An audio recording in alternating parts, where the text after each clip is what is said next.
Reverend Father Chairman, ladies and gentlemen, there are considerable disadvantages in appearing this far down the programme of any conference. And the disadvantages that I face are that I do not bring you the brilliant research leadership of John Jackson, the open, lucid evangelism of Ken Stevenson, the no-holds-barred wry humour of Bob Dillinger, the profound esoteric theology of David Meshach, the intense and on this occasion non-controversial scholarship of Brother Bruno, the spectacular genius of Isabel Pitchek, the convolutions of cloth-folding experiments of Barbara Sullivan, the stimulating work of the historian's historian, Dan Scavone, the hands-on participatory enthusiasm of Alan Wanger, or the continuing and intricate numismatic pursuits of Mario Moroni. But despite those disadvantages, I always have one advantage when I'm speaking in America, and that is that I speak with a foreign accent to you, and some people find that interesting, and so it doesn't really matter what I say, it's just the way I say it. And just before I give you my presentation, Father Chairman, with your permission, could I just mention officially, if you'd like, to this conference, because I don't think it's been recorded yet, that one of the, in my view,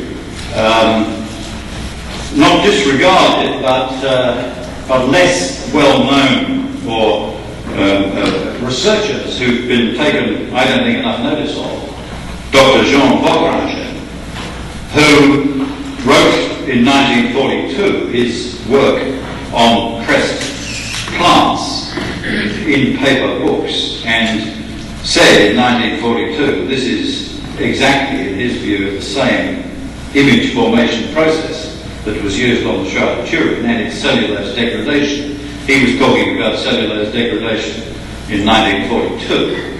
A lot of people have forgotten that, and his work was never published in English. Some of you have realised that I've recently arranged for the publication and translation of that in English, and I think there are still 10 left on the table. But the point I wanted to make to the conference of those of us interested in the Shroud is that Bogranger died 2 weeks ago at the age of 85. And whilst I guess we always regret the passing of many of our synologists, it's important perhaps that we note that he did. The most important thing to me about that is that I was able to get that English edition into his hands a matter of weeks before he died. And I think that he was very pleased about that from the letter that I received. Well, today, ladies and gentlemen, I shall read to you a shortened version of my paper, a full copy of which I understand will be published in the proceedings of this convention. I don't propose to beleaguer your ears and your tolerance level with catalogues of spoken footnotes as I go along, or references, or even page numbers, as speakers sometimes do to fill out their time allocation. Indeed, as one who is not widely known for brevity, my problem, sir, will be to get through it without Matt Wilson concerning the discovery of the painting, where he reports in his famous book of 1978, and I quote, "During a severe gale in Somerset, England in 1951, the ceiling plaster collapsed in the outhouse of a cottage belonging to a Mrs. Topp in the village of Templecombe. It revealed in the roof, covered with coal dust, a curious panel painting. The presence of a keyhole and hinge marks indicated that at one time it had been used as a door to this cottage coal house," unquote. Now, in my recent researches, I was led by the indefatigable Belgian Shroud scholar, Remy van Helft, to Audrey Dimmock, who's parish secretary of Templecombe and herself an artist. Mrs. Dimmock related to me the true story of the finding of the Templecombe painting, which had not been reported by Wilson, and in turn sent me to the woman who actually made the discovery, a Mrs. Molly Drew, who's still alive. The correct facts are that the cottage alluded to above is one of a terrace of 3, once used as a single building and in Templar times the dwelling house of the Templar chaplain. Attached to or forming part of what is today one of those cottages was a semi-outbuilding whose original purpose can now only be speculated upon, as it was regrettably demolished after the 1950s. This chamber had no windows and was reached from the back of the cottage through a single door and a step down to an earth floor. It was used indeed as a woodshed by the tenant and not as a coal shed. Mrs. Drew discovered the painting in 1944, earlier than described by Wilson, and she has described to me in detail that she entered the woodroom one day to get some firewood and happened to look up at the ceiling. A piece of the plaster had fallen away from it, and she found herself looking at the face of Christ peering at her through a hole in the ceiling. She attributes the falling of the plaster to the possibility of a bomb blast nearby during German air attacks on Britain, but not to a gale, as there hadn't been one. She also states that there was no coal dust on the painting, but a build-up of ordinary dust and cobwebs over the very long period the panel must have been in the ceiling. Now, some reports of this panel have suggested that it might have been used as part of the structure of the room, and at some time even been used as its door. In response to careful questioning, Molly Drew is sure that the panel is most unlikely to have been so used, as it was carefully wired into the ceiling, suspended as it were, and then covered with plaster and laths. Had it been used for any practical purpose at all, since its concealment, for the evidence strongly suggests concealment rather than structural usage, then it's odd that no awareness of this curious painting had ever been reported before, and it seems equally unlikely that at any time in its history someone coming across such a large and heavy wooden panel bearing an obviously very old painting, whatever they might have thought it to be, would have used it as a coal house door or for any other purpose like that. Mrs. Drew and others who examined the panel at the time of her discovery of it and helped her to remove it were quite convinced that it had been in the ceiling for hundreds of years, which is consistent with its being an object of such importance that its owners would have concealed it if their activities were being questioned or suppressed. They had called in the local rector, a retired bishop, to see it in the ceiling, who thought at the time that it might have been originally from a high altar and therefore obviously of some religious significance. About 3 weeks later, the good bishop who had it removed to his rectory for security, where it remained without public attention until after the war, and where in his zeal Bishop Wright also scrubbed it, and in the process, in his bath in fact, with soap and water, and in the process removed most of the remaining original paint, not to mention what might today be valuable residual particulate matter. Mrs. Drew describes it as having been very much brighter in colour when she first found it and lightly dusted it off, rather than after the bishop all but destroyed the unique painting. The colours were very vivid then, with bright blues and reds, says Molly Drew. Well now, could I just stop for one moment to show you 3 slides just to identify what the thing is? In fact, we could just check whether we can see them with or without all the lights. We're going to leave the lights off.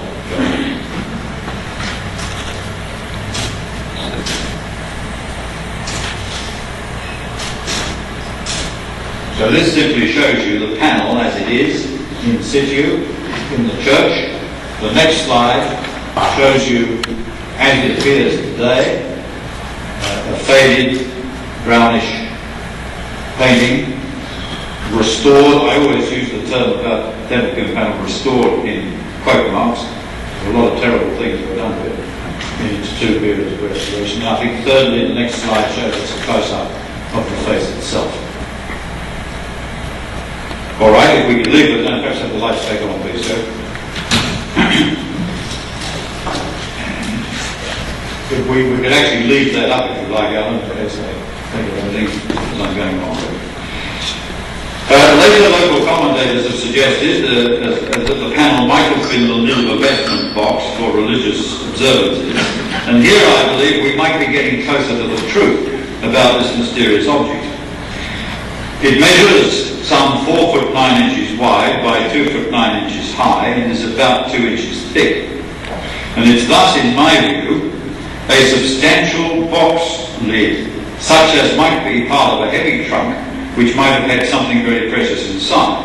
It was restored in the 1950s and then placed in the Templecombe Church on Easter Day in 1956, where it has been an object of curiosity ever since. Now, it was Audrey Dimmock who said that she thought it might have been a casket used to contain the Holy Shroud somewhere in Europe during the ownership of the Templars. But there is in the Shroud's history that period from 1307, when the Templars were arrested in Paris on the 13th of October, to about the mid-1350s, when there is almost no real evidence but much conflicting speculation about where the Holy Shroud was kept. And although scholars differ as to whether the Templars of France were aware of the plot to overthrow them by King Philip IV, it seems likely from the evidence that they were. And obvious efforts were made to remove as much of their treasure as possible from the Paris treasury before the purge of October 1307. Templecombe was a very important Templar preceptory at that time, and it seems not unreasonable to suppose that if they were trying to conceal their most precious possession, the Holy Shroud, they could relatively easily have taken it to the French coast, shipped it across the English Channel to the port of Poole in Dorset, and then taken it a few miles into Somerset to the Templecombe Preceptory. Thus it seems quite possible that the Templecombe panel is not merely a copied painting of the face of the shroud, nor indeed simply the lid of a box which might have housed the shroud in Europe, but the very box which contained it whilst it was in England. If it were then recalled to France in about 1357, where we have evidence that it was, after the death of Geoffrey de Charnay at the Battle of Poitiers, it could well be that the box itself was left at or returned to Templecombe, having contained the actual shroud, so that as an object of veneration itself for the Templars there and indeed in all of England. Now there are many reasons for this supposition. The Templar connection with the district is very strong, besides being the nearest preceptory off the continent of Europe, where the search for Templars and their treasure was most intense after 1307. Templecombe was also very near to the site of Camelot, so closely related to the search for the Holy Grail, which Currer Briggs and others believe was the shroud itself, rather than any cup or dish or container. That the painting itself shows the head adorned with a surrounding frame, incorporating the fleur-de-lis emblem, suggests to me that what it depicts or what it contained might very well have come from France. When the Templars were persecuted in England, it would again be an obvious decision to conceal such a damning but highly important piece of evidence, and where more likely to conceal it than in the priest's house. Another important aspect of Templar shroud history is, of course, the academic argument whether the Templars ever owned the shroud at all. Dorothy Crispino says, and I quote, "The farther one pursues the documented history of the Templar order, the farther recedes the premise that the shroud could ever have been in Templar custody," unquote. It seems indisputable, however, that the de Charnay family had a great deal to do with it, and it seems equally likely that if they had possession of it during the difficult period of the 12 and 1300s, and since they and other families associated with the shroud throughout that time were also closely associated with the Order of Templars, it is quite plausible to assume that they could have collaborated with the Knights at least to conceal their possession from those who sought to obtain it. Now, whilst it would be at my peril to intrude upon the already well-researched French history of that period, and especially in the presence today of so many distinguished medieval history experts, and the quite extraordinary complications and scholarly differences of opinion concerning the de Charnays, it nevertheless seems to me that no one really knows where the shroud was in 1307 and the succeeding 40 or 50 years, although claims are made for it to have been in France, in Germany, in Hungary, in Spain, in Cyprus, and other locations. We also know that Geoffrey de Charnay was in Flanders from March 1349 to the 31st of December that year, upon which date he was captured by the English at Calais and sent to England as a prisoner of war.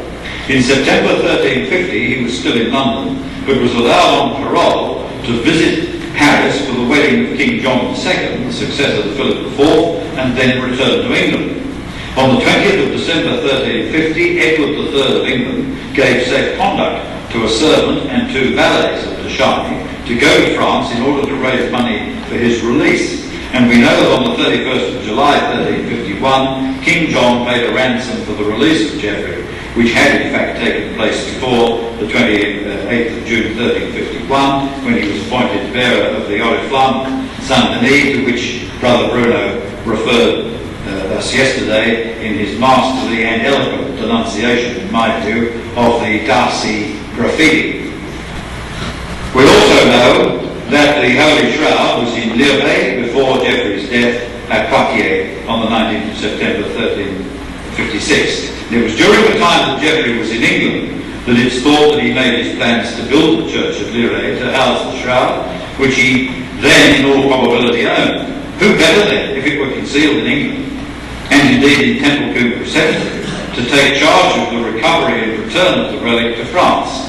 The examples of his visits by himself or his vassals to France during his period of imprisonment suggest the facility for making such arrangements for the transfer. I questioned Molly Drew as to the disposition of the panel in the ceiling to see whether there was a possibility that it had been suspended there for ritual purposes before it had been hidden. The room itself would have held, she says, about 10 people. It had no windows, but contained, set into the wall, a mysterious circular stone, something like a millstone, with a hole in its centre. Audrey Dimmock advances several theories about this. One is that the room was a priest's hole, a place of hiding, and food might have been passed through the hole in the stone.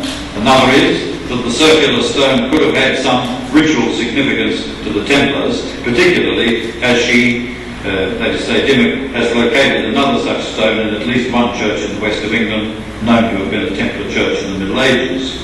And I'm glad to say that I recently found that that circular stone in Templecombe has been preserved in the wall of the garden of the cottage where it was found, and so examination of it can take place.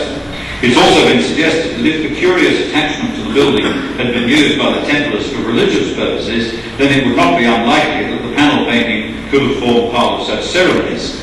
Indeed, the concept of an image of Christ, particularly of the head, abounds in the literature concerning the practices of the Templars from the time the order was founded, especially in connection with the veneration of the head of Christ.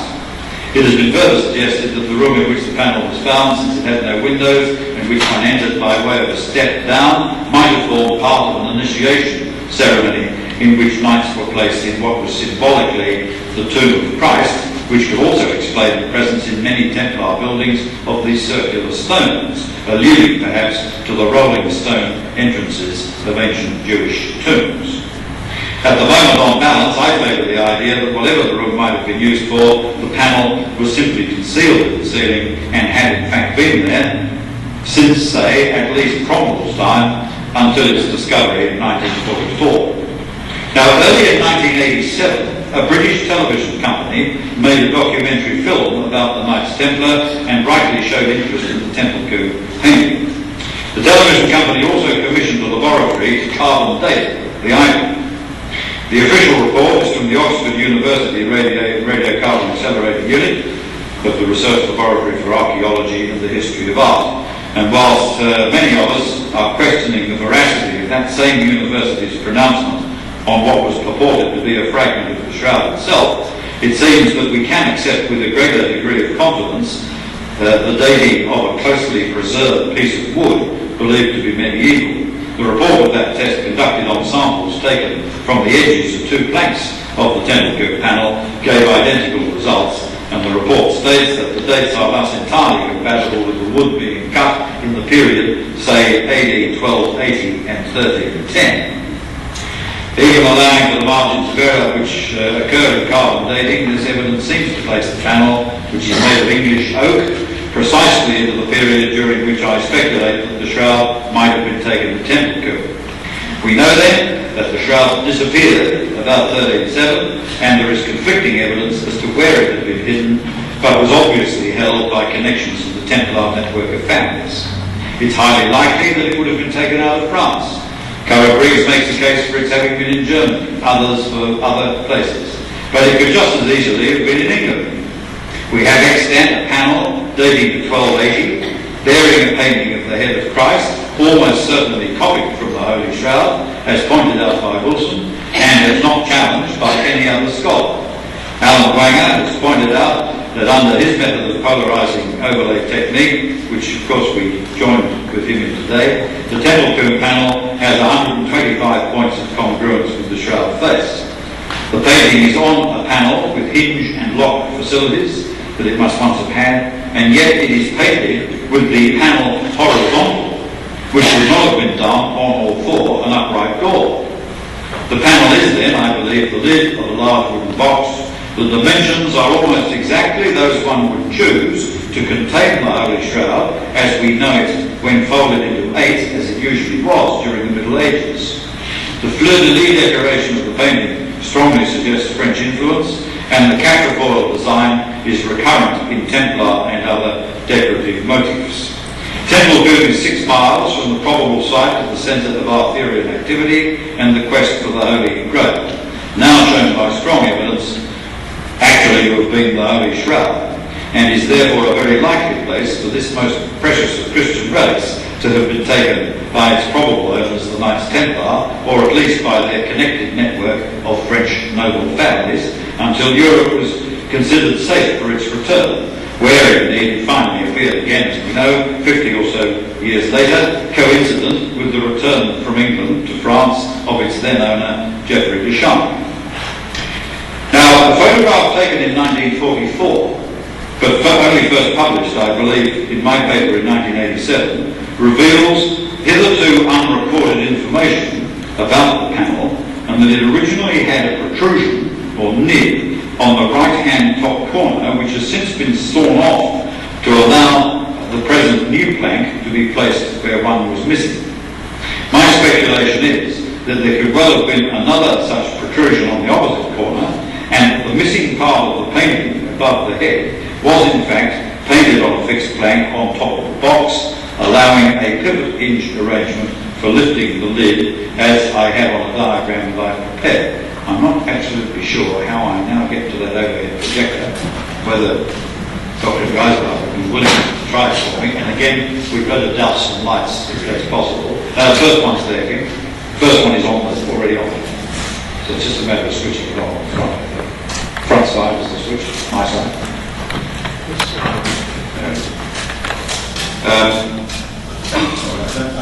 I don't have the pointer with me, but the top right-hand corner, you can see this is a black and white photograph, which was the only photograph that was taken at the time the panel was actually found in 1944. And this is before it had been interfered with, before it had been restored by the experts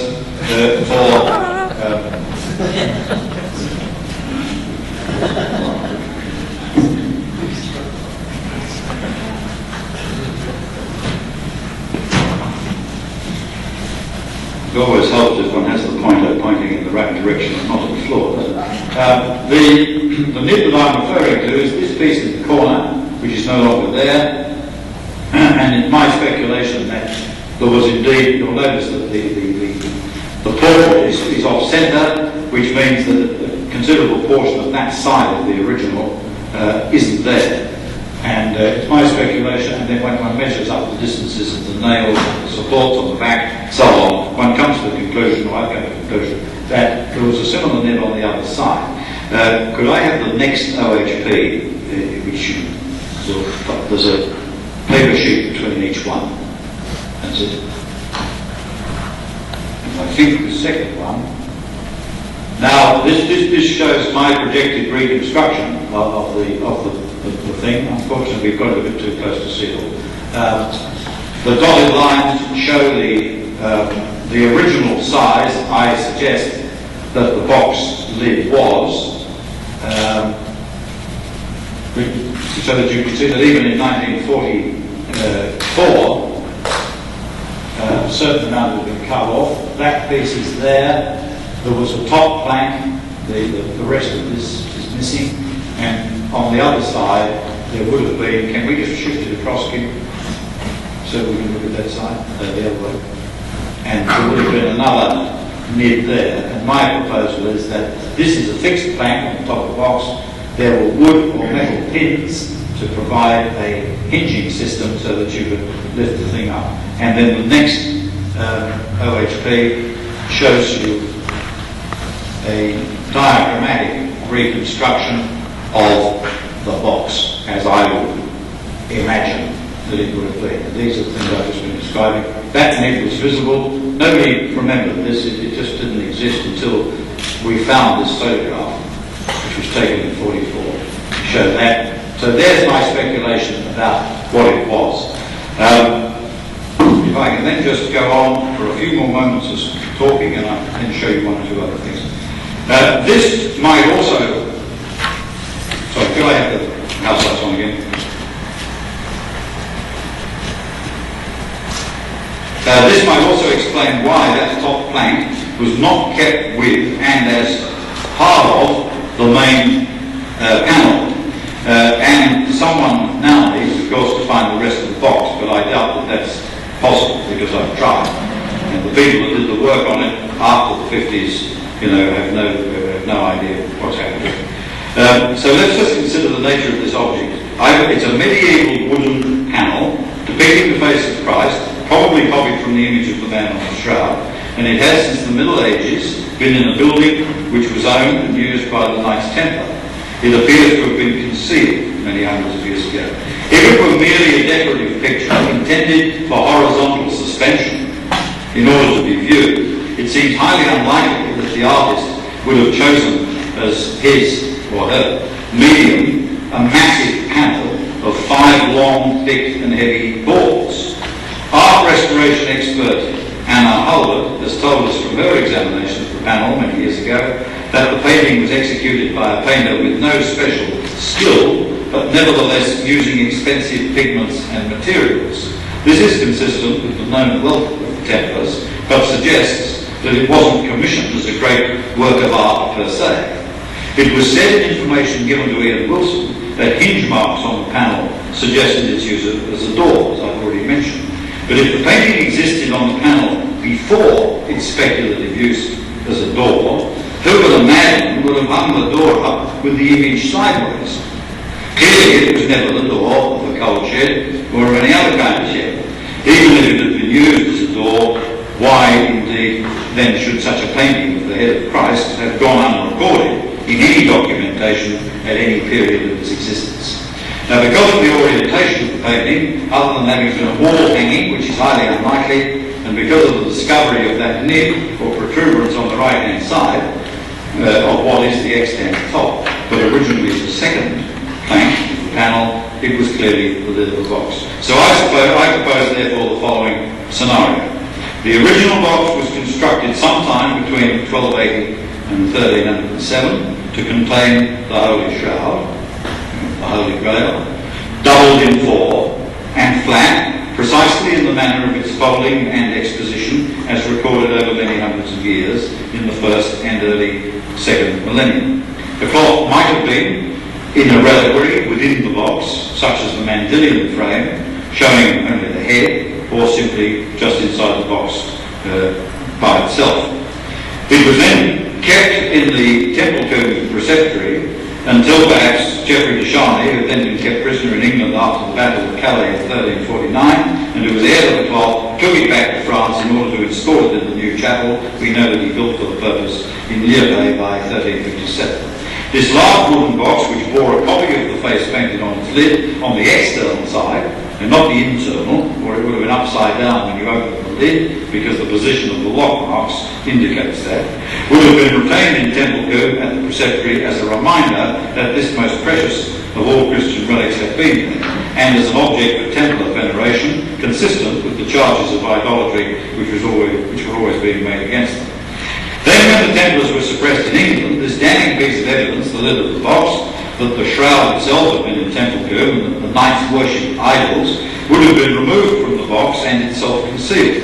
And if my theory of the construction of the box is correct, then the simplest way to disengage the lid from the box itself, particularly if it's done in haste, would be to cut off one of the wooden nibs, the missing left-hand one, and draw the lid sideways from the rod connecting it to the other nib, hence the absence of one nib and the existence, as shown in that 1944 photograph, of the other. The lid, now simply a panel bearing the portrait, was then concealed in the ceiling of the chaplain's house, secured with wire, as found by Molly Drew, and plastered over, and there it remained until it was discovered some 600 years later in 1944.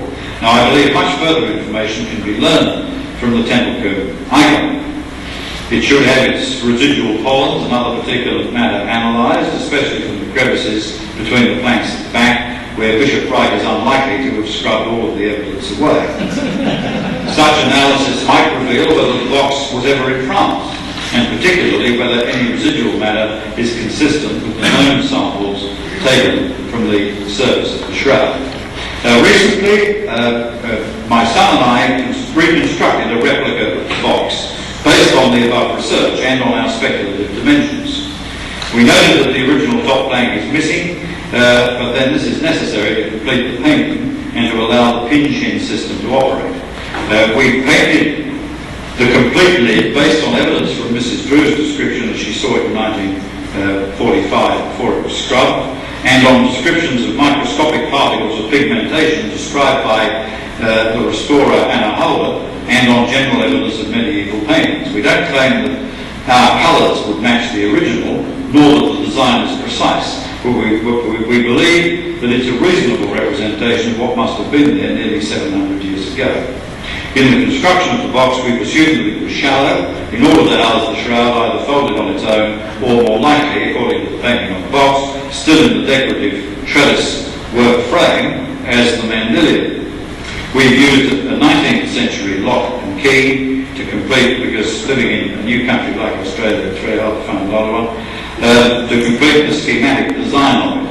And as our research proceeds, we hope to better one. Could I now just ask that we show very quickly, to finish, the next of my OHPs first, if you wouldn't mind, Kim. They keep coming up in neat order there. The next one, I think this is just a series showing us something of the method, but the other way up through my street.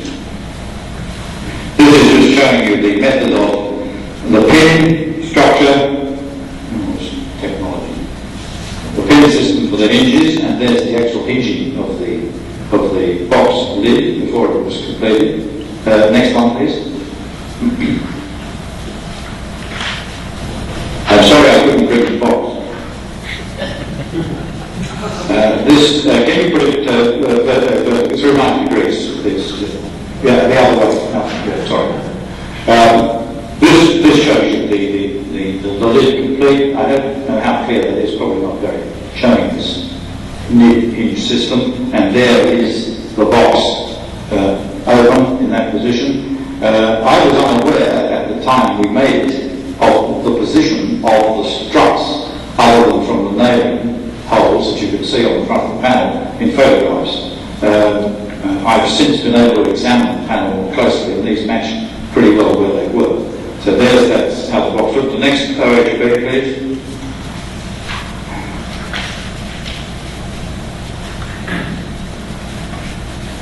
This shows the beginning of the painting exercise to recreate what I believe was the entire design on the box. This was executed as the artists in the audience will realise, by no artist but by an amateur. The next one, please.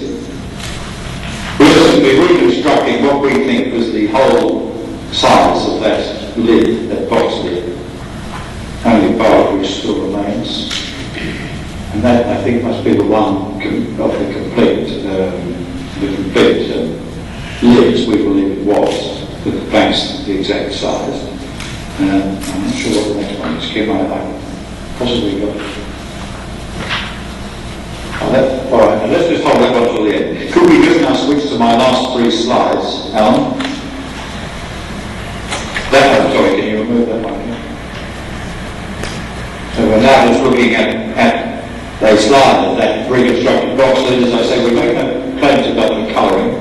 I don't believe it would have been quite as dark as that, but we need to do more research, and we're not artists or art historians, on the likely colour scheme. Quite a significant point I would just add, which isn't in my paper, because only last week, in a letter from Audrey Dimmock in Templecombe, she says she's found another Templar painting in another tour, which I'm going to see later this week, where these stars appear. That might be pure coincidence, of course, and it may have been a very common motif, but quite fascinating. The next slide, please. There's just a detail showing our hinge system of the lid. This is the fixed plank, and then this is the part of the lid. And next one. There's the whole issue with its capacity for opening that lid. And what's left today, you see, is just part of about that much of it. Next. I think the last slide. And this shows how I believe that roughly the Mandelic was sitting in the box whilst it was preserved in Templecombe. But we need to improve that a lot. Thank you. That's all the slides. And I think I've got, in a moment, just 3 final OHPs. And I'm spot on time, Mr. Chair. I'm pleased to report to this Congress that I've in fact received permission to conduct further investigations of this panel, and that may well lead to further useful information about the history of the Shroud during a difficult period of its chronology. And when I've completed these investigations, then I look forward perhaps to reporting to some future Congress whether we've proved anything or whether we haven't. I just see this as simply a relatively small link, but quite a fascinating one, in the chain of evidence which could help us to fit a little more of that jigsaw puzzle together, and will perhaps again show the important place, the increasingly important place, of iconography in the study of this mysterious Holy Shroud of Turin. And so if I could just now see there are just 3 final OHPs, perhaps I'll come down and do this one because I have to overlay them. But my final words are that perhaps the Templars did take the Shroud to England. But let me just show you a final overlay. Isn't this marvellous technology? But then we are in America, so I'm not surprised. one microphone to the next with great ease. I just wanted to show you how if I can do this trick. There is how it was in 19... I'm going to make that a bit smaller. I'll fit it on the screen, that's it. There's how it was in 1944 with that nib.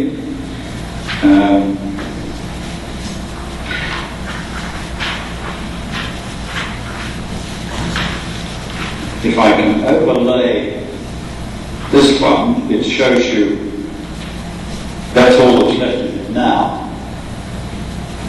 If they've chopped off the... Sorry. You need to be an hour and wind up. That's just right, you can see how much has been chopped off. And indeed, then if we take it back, I'm sorry, I haven't quite matched this.